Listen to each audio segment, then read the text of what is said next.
We are victorious. Nothing can conquer us. We are victorious. We are victorious. We are victorious. Nothing can conquer us. We are victorious. Peace and love to my viewing audience. Welcome once again to Million Dollar Mindset. My name is Zora Muhammad, and I'll be your host for today's show. And our show is divided into two segments. First, we want to talk about individual mindset. How do we get the things that we want? How do we bring into existence the life that we want, the communities that we want, the environment that we want? It all starts with you. The second part of the show talks about the collective mindset, what we can do as a community to change the condition of our neighborhood. So let's get started with the first half. The first half is individual mindset. So we've talked about strengthening our minds by posting all over the house and in the car and everywhere we go the things that we want. We talked about self-talk. The things you say are the things that you will bring into existence. If you keep acknowledging the things that you don't want, that's what you'll continue to get. So we talked about self-talk. Today we want to talk about why. Your why. What is your reason for wanting to be a millionaire or to have money? What is the reason? Because money in and of itself is not the end all, the be all to end all. Money. I remember growing up on Concord and Mack. We were by today's standards considered poor, but we never knew we were poor because we had parents that loved us, that taught us, that instilled in us values. And we had a neighborhood of like-minded people that instilled in all of the youth values. So we didn't want for anything because there was a community of love. So that taught me that money in and of itself is not enough. The reason you want money is what's going to drive you, motivate you, keep you moving toward a path that brings you the things that you want. For example, I've talked about my why. I'm a part of a multi-level marketing company. I want you all to come hear about it.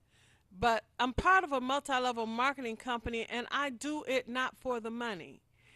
Of course, I want money. Money allows you, a friend of mine says, is right up there with oxygen. So money is important. But money is important because of what it does. If it builds a whole community that's safe, where your children can play, where your elders can walk the street, where the young people in the neighborhood look out for the elders, if I use my money for that, then that's good. I met a young lady the other day, and I've forgotten her name. I hope she'll listen to the show today and call me, because she's doing quite well working at Ford's as an engineer. She's been working there a long time, but she said to me, she said, Zora, you know, as you get a little older, you realize that money and material things fade away. You want to leave a legacy. You want to be known for having done something worthwhile with your life by giving back. So what is your why? Do you want to retire your mom? Do you want to help the school that your child goes to? Do you want to clean up your neighborhood? Do you want to start a program that's going to change the thinking of our young people to a more positive mindset? That same day I met a young lady. She goes to a Christian academy, and I was very surprised that she was very rude, and she had an air of entitlement because she lived in a wealthy neighborhood. But money in and of itself doesn't mean anything. What do you do with your money? That's what's important. So, as an assignment from today's show, I want you to take a piece of paper and a pencil, And I want you to write down 10, no less than 5, but 10 reasons why you want to be a millionaire or you want to have money. What are you going to do with it? Some people want to retire early. I've heard that. Some people want to get out of debt. I've heard that. And I agree. Debt is slavery. Debt makes you do things to get money that you may not necessarily do if you had the money to get out of debt. So, whatever your reasons are, I want you to write down 10 reasons why you want money, why you would want to be a millionaire. And I want you again to post those in prominent places. I know you say, Zora, we're going to have paper posted all over our house. Yes, until you begin to think these things every day. By now, your post-it notes about what you want can probably come down because, God willing, you are now saying the things to yourself that you put on those post-it notes every day. So you may not need them in your face as much as you did when we first got started. But now I want you to write down 10 reasons why you want money. Money that allows you to think you're better than someone. Money that allows you to look down on others that may not have as much money as you have. That's not good money. All money's not good money. That's not good money. Money should make you charitable. Money should make you want to give back, want to help those that are less fortunate than you. But if you feel that you're entitled, then you're missing the point of having the money. So, as individuals, we're going to talk to ourselves about the things that we want. We're going to post up our goals and things we want to achieve all over our house and in our car and other places that we frequent. We're going to then identify the things that are important to us. And as of today, another assignment, but begin today writing down all the things that you're grateful for. Everything that you're grateful. I'm grateful I woke up this morning. I'm grateful that I'm in good health. I'm grateful for my husband who supports me in all that I do. I'm grateful for my children who supports me in the things that I do and who live according to the principles that I've taught them. I'm grateful for my family, my personal family who again supports me and loves me. I'm grateful for my Muslim family. I am grateful for so much. I could probably do the whole show on gratitude alone. But that's just one component of $1 million mindset. You must be grateful for what you've been given. I think I talked about this on a previous show, the story of the 10 talents. If not, I do want to talk about that because the God came and he gave each person 10 talents. 3 people, 10 talents. And he said he would be back. And when he came back, he wanted to see what the people had done, the 3 people had done with the 10 talents. I'm paraphrasing, of course. So the first person buried their talents. They didn't use them at all, they buried them. The second person used some of them but did not fully utilize all 10. The third person utilized all 10 of the talents. So when God came back, he asked what they had done with the talents. And he was very disappointed in the person that buried their talents. So that's another key component to $1 million mindset. You have to identify your talents, your skills, and use them. In fact, I listen to Steve Harvey quite frequently, and he talks about gifts versus passions. And one of the things he talks about is your gift ushers in, and it's a biblical verse, I probably will need to look it up. Your gift ushers in your rewards. So identify your gifts, and then you cannot be covetous or envious or jealous of another person's gifts. Identify your gifts, all of them, and use every single one of them to your best ability. You will be rewarded greatly for using your talents. So We have three things going on here. First, identify why. Why is money important to you? What do you want to do with it if you're blessed to have it? If you're blessed with $1 million today, a friend of mine says, think of this. If all the money in the sky, all the money in the world fell out of the sky right in front of you, what would you do with it? Identify those things that you want to do with money. They will fuel your desire to get money. So, second thing is to be grateful for what you've already been given. Third thing is to use all of your gifts and your talents, all of them, to the best of your ability, and then watch the blessings start to flow when you do those things. This is the individual mindset. We're going to talk a little bit about some of them when we talk about individual mindsets. So before we go into break, there is something I would like to say. There is a shift of wealth occurring in this country as we speak. Most of us missed all of the previous shifts of wealth that have occurred. Most of us, almost all of us. In fact, I don't know anyone that got to participate in the shift in the wealth trends that have occurred in the past. There is one now. And I've invited some millionaire friends to come to share with you what this shift of wealth is all about. So we're going to be meeting Monday, the 26th. Nope.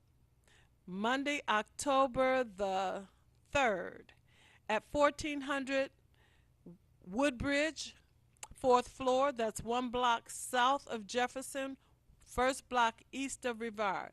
I've invited some of my millionaire friends to join us on that day.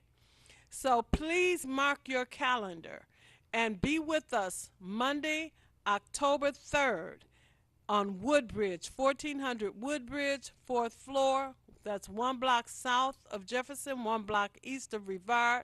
We start millionaire time, not CP time. We don't believe in CP time.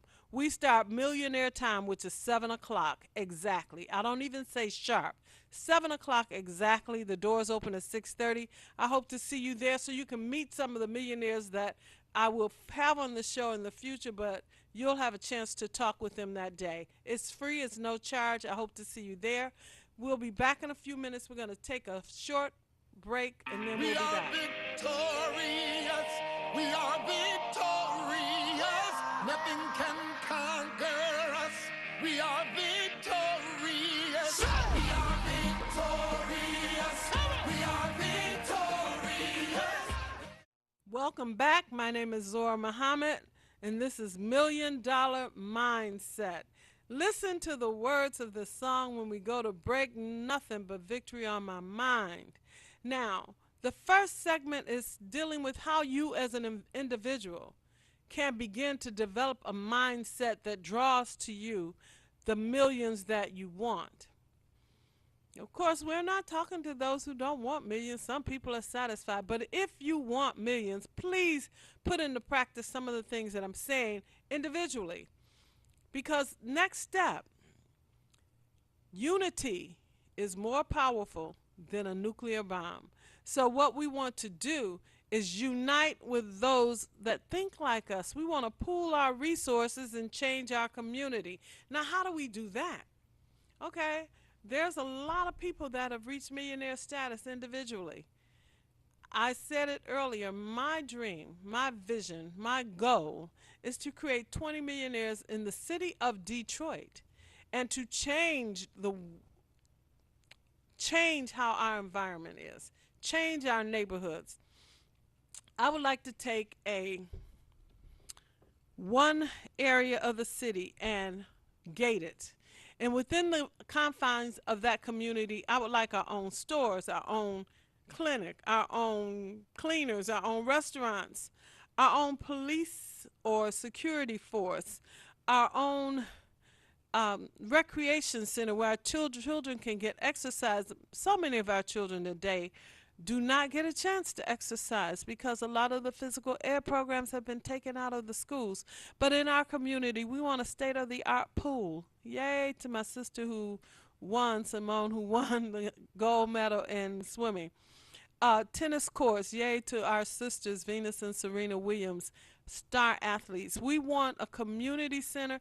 When I grew up on Concord and Mac, my dad did a really good job. There was a community center right across the street. And so all summer long, we played softball, volleyball, tennis, kickball. We had fun outside. And then in the winter, there were two buildings. We took dance class. We made kites. We played dodgeball. We learned to play chess and checkers. And that was a beautiful, beautiful neighborhood. In fact, our neighborhood still meets the fifth Sunday of August. Feel free to join us every fifth Sunday just to see what it's like. Everybody from the neighborhood still comes back and we meet. So I want to duplicate that in the city of Detroit. But now, how do we as a collective do that? First, we have to get rid of the ants in our brain. I briefly spoke about this before. What are ants? Yeah, many of us have ants in our brains. Ants are automatic negative thinking. Automatic negative thinking. So when a negative thought comes up about a brother or sister, you want to say, oh, that's an ant, let me kill it. We want to get rid of those. Now, how do you get rid of the ants?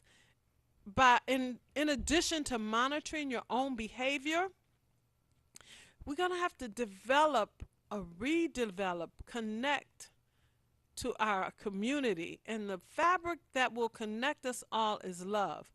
Love of self, love of your people, love of your community. That is the fabric that connects us together and gets rid of the ants. If you love yourself, you could not hurt or harm a person who looks like you. If you love for yourself, you want for your brother what you want for yourself. The Honorable Minister Farrakhan told me once, directly, that love was freedom, justice, and equality. And if I want that for me, if I love me and want that for me, I love you, I want that for you. I want freedom for you. I want you to be free to walk the streets without coming in at 6 o'clock and locking the doors. Nobody's out in the neighborhoods anymore because of fear, because these things have been bred into us and brought into our communities. And it's not like that in other communities. So, first thing, get rid of the ants in your brain, automatic negative thinking. When a negative thought comes up about any person that looks like you, I want you to kill it. I want you to ask questions. Not that we can trust everybody. We cannot trust everybody, but you have to give us all a chance. You have to give each person a chance. If a person says something and you're not sure of the motive, ask questions. And then make an intelligent decision as to whether this is a person that you want to be involved with or not. One of the things that I talked about with the young lady that I met the other day, and God willing, she will call in or she'll come in and be on our show. And on that day, we'll take calls. I haven't started taking calls yet because there's so much I want to get out, and then we can have a discussion about it. But one of the things we talked about, again, as I mentioned earlier, is that when we were growing up, we did not know we were poor because there was so much love in the community. I know y'all young people heard about it. If you did something wrong, 3 blocks away before you got home, 3 or 4 people are giving you a whooping, and by the time you got to your parents' house, they whooped you too. You did not do things wrong in our community. So how do we get like this? Okay, they put in front of you TV shows that shows the rich and the famous, you know, how they live. And so they made us want how they live, but actually how we lived, to me, was better because I knew everybody on my street for 3 blocks. 3 blocks, everybody, both sides of the street. And whenever anyone had any problem, the whole neighborhood rallied to help that problem. So I know y'all heard about rent parties. I've experienced rent parties. My mother and father, they helped neighbors who needed money. When you couldn't pay your rent, you had a party, you sold some chicken, some fish, you played cards, raised some money. That person's rent was paid. So, yes, the houses may not have been as beautiful as the ones they enticed us to move to, but the spirit of love was there. We helped one another. Everybody watched each other's children. If you needed to go to work and you didn't have a babysitter, you knew everybody in the neighborhood and what their schedules were. And these are people you trusted with your children because you knew them. You socialized with them. So that has got to be brought back to our community. So in the community that I want to develop, I want that to be a main part. There should not be a parent who needs to go to work and can't go to work because they don't have a babysitter, or they leave their children alone unattended because they have to work to feed their children. So when you have a community that's built out of a fabric of love, wanting for your brother what you want for yourself, then those kinds of things would not exist because we will all care for one another. But in order to get back to that, we must love ourselves, and we must condition ourselves to kill the ants in our brain. We automatically think something is wrong sometimes before a person even gets out their mouth what it is they want to say. So, I don't know about you, but I'm not happy with the things that are going on in my community. I love Detroit. I'm not leaving, but I'm not always happy with the things that are going on with us hurting each other as much as anybody hurting us. What is it going to take to bring back that love? We, first, those of us that love each other, have to demonstrate that such a thing exists. For example, I had a job once, and well, I had a job a lot of times, but once I was working at this particular place, and everybody told me that this sister was mean. She didn't like anybody. She treated everybody badly. And I'm the kind of person I'm judged for myself. So, indeed, when I went, I found some of that to be true. However, what is the solution? Well, my feeling is this: maybe no one has ever showed her what love looks like. How about that? Maybe she would respond if she ever saw it. So I made it my effort every single day to greet her with a warm smile and how are you doing today? And I'm going out. Do you need anything? One day I went in her office. She was really looking down. And I said, "Are you okay?" She was ill. No one ever knew that she was ill. And I guess her illness had progressed. But as long as she worked there with me, I could get anything I wanted from her because I showed her love. She didn't just start showing me love and concern. No one has showed it to her. So because I showed it to her, she appreciated it and she responded. So if you want to know how to get somebody to love you back, love them first. I think this show is not based on scriptures, but because he first loved me. So if we are following his example, we must first love each other. Love those that you think aren't doing or acting like they even understand. Maybe they don't understand. But if you understand, to whom much is given, much is expected. So if you know what love looks like, show it to everyone that you come in contact with all the time. People will respond. When I was young and cute, years ago, I have friends now who said, "I didn't like you when I first met you." And I never understood that because basically I've always been kind of the same person. But I think what happened was, I'm going to love you regardless. I'm going to show you kindness and consideration and thoughtfulness. I'm going to help you whenever I can. So, when we start trying those things out, helping each other whenever we can, showing a person who doesn't act like they love anybody what it looks like because maybe they don't know, and kill those automatic negative thoughts that are in our brains.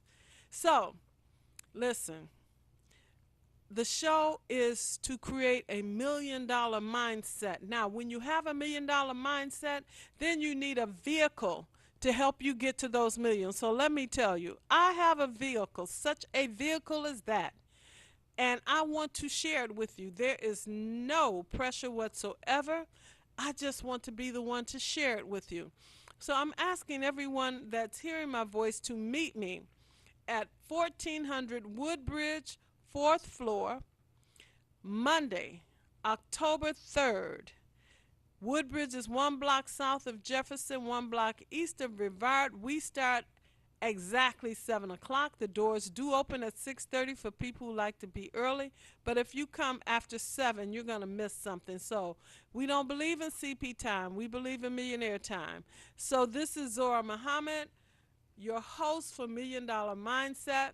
I pray that something I said touched your spirit and heart and mind today, and I look forward to forward to you joining me again next Monday, 3:30 on TV 33 We are WHPR.